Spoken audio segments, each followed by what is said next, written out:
On March 27, 2025, Adel Ramos was sentenced to death in a courtroom in Sacramento, California. The ruling came after a years-long legal process and marked one of the rare capital punishments issued in the state in recent decades. He was convicted of murdering a police officer during an active duty response, an act classified as capital murder under California law. The victim was Tara O'Sullivan, who was 26 years old at the time. She had been serving as a rookie officer with the Sacramento Police Department. She was killed in what authorities later described as a premeditated ambush at a residential property on Redwood Avenue. The incident triggered a prolonged standoff, brought national media attention, and deeply impacted local law enforcement. According to investigative reports, the events began with a heated argument between Adel Ramos and his former girlfriend, Megan Jansa, in mid-June 2019. At the time, the two were inside a vehicle driving on a highway. No one could have predicted that moment would be the first link in a chain leading to the death of a police officer. According to police records, the events that led to the ambush began on the evening of June 18, 2019. Megan Jansa was driving along a California highway with Adel Ramos in the passenger seat. During the drive, a heated argument erupted between the two.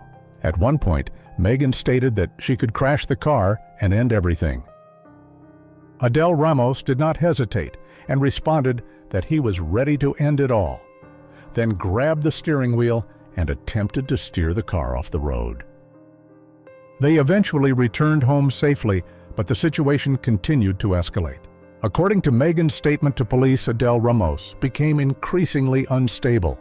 He went into the backyard, returned with a shovel, and slammed it onto the kitchen table, saying it was to bury her after he killed her. He then retrieved a handgun from under a pillow, tucked it into his waistband, and added two more weapons, a fire axe and a homemade pipe bomb. Megan reported that the threats were clear and direct. Adel Ramos warned her that if she called the police, there would be gunfire. On the following day, June 19th, Megan fled the house and called the police at approximately 5:40 p.m. She requested assistance to return to the residence on Redwood Avenue to collect her personal belongings. Based on initial information, officers classified the call as a standard domestic disturbance. However, what awaited them at the scene was far from routine. Upon arrival, Megan informed officers that the items she needed were in a detached garage located at the rear of the property. The main house appeared to be locked from the inside. Officers knocked and called for Adel Ramos, but received no response.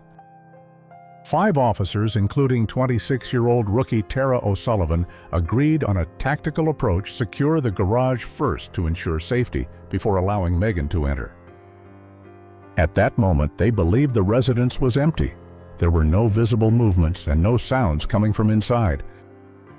Then footage from a body-worn camera captured the moment everything changed. An officer called out to Adel Ramos, identifying themselves as police and assuring him that he was not in trouble and would not be arrested. Seconds later, the first shots were fired.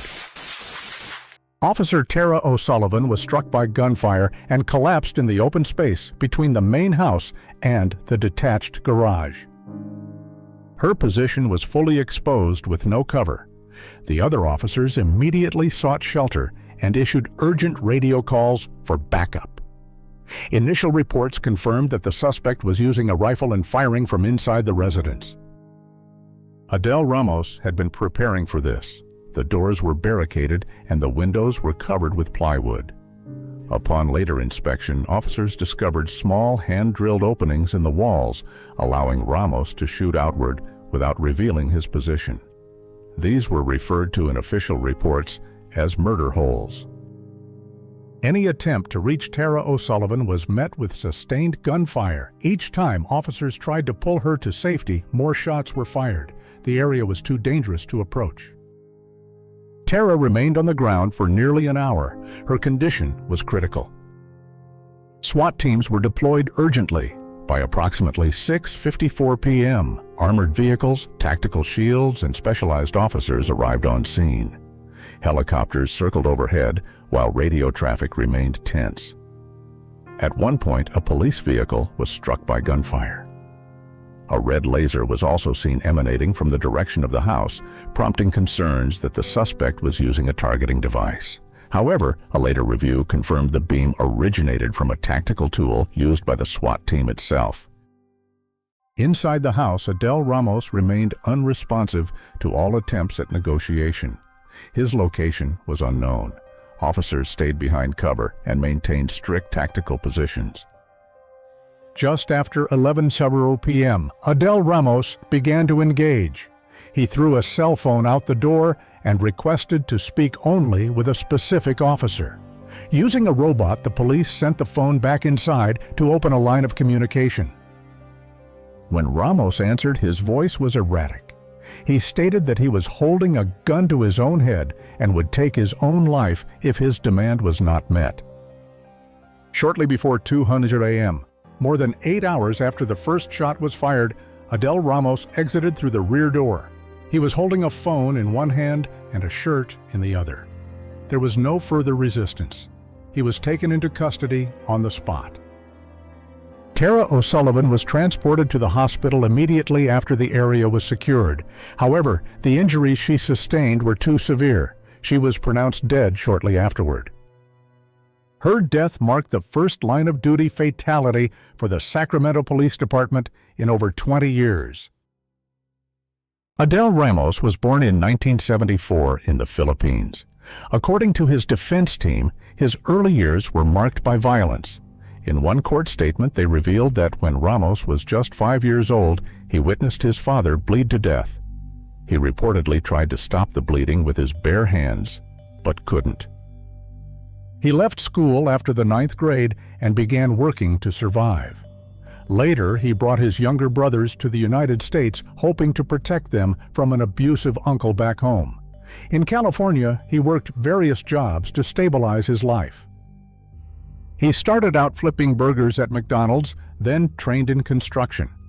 Over 17 years, he built a career as a carpenter.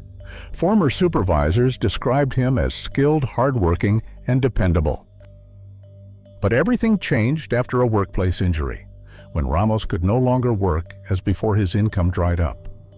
He began selling marijuana and crafting firearms to make ends meet. Family life deteriorated.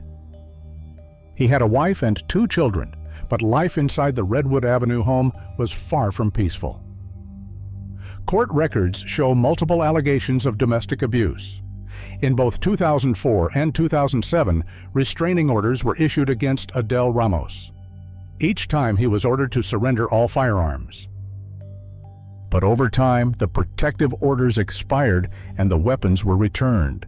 Police noted that at one point Ramos had even threatened to blow up his family with a homemade bomb. After that, his wife filed for divorce. Some neighbors had seen warning signs. One African-American family living next door reported being harassed. They said Ramos had shouted racial slurs at them and once even chased their 3 young children with kitchen knives while they were playing outside. But not everyone saw the same side of him.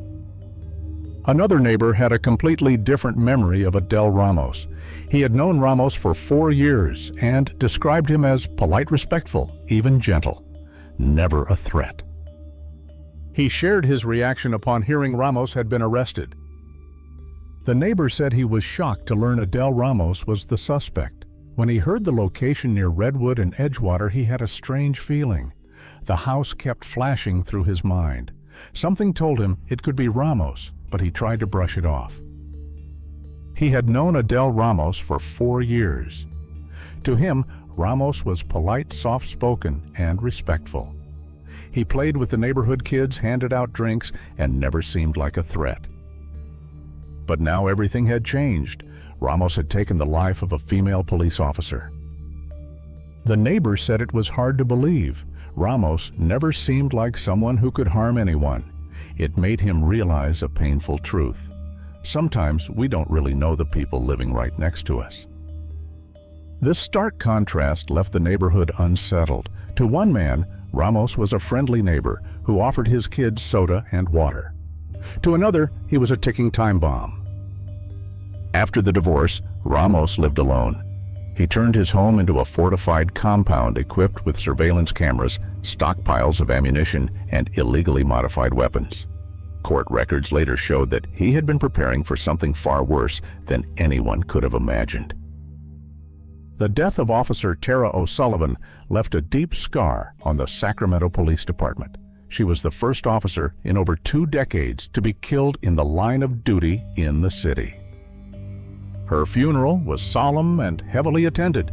Hundreds of officers from across the state gathered to pay their respects. Tara's mother, Kelly, sat in the front row.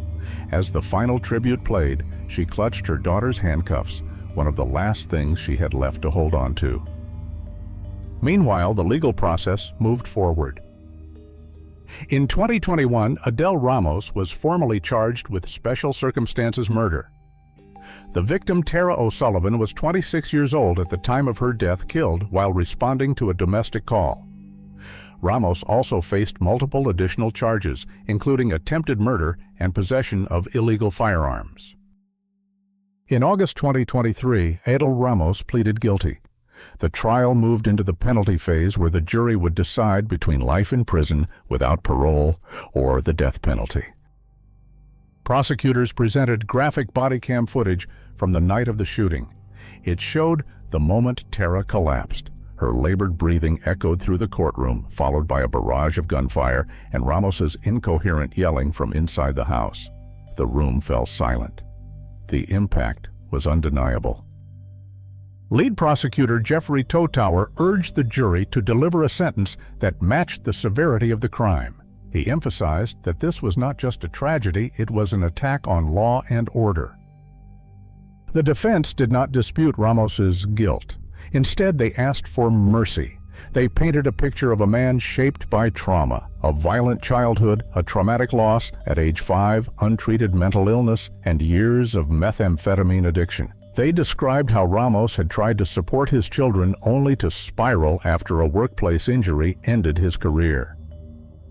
In November 2024, the first jury deadlocked. Half voted for death, the other half for life without parole. A mistrial was declared. A second jury was convened. Just 2 days after closing arguments on March 27, 2025, Adel Ramos was sentenced to death.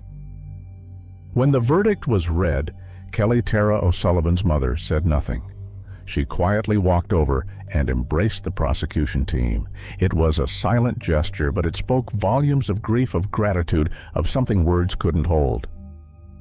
Adel Ramos, 51 years old, was officially placed on California's death row. While the state hasn't carried out an execution since 2006, the sentence remains, and his name is now among those waiting without a scheduled date, but with a final judgment that will follow him to the end. Adel Ramos is now just one name among nearly 600 inmates on California's death row. But the impact of his actions continues to ripple through the city of Sacramento. The night Officer Tara O'Sullivan died marked the department's first on-duty death in over 2 decades. It left an entire police force grieving and asking questions. Could it have been prevented? Were the warning signs ignored for too long? The legal outcome was final, but emotionally many were left without closure.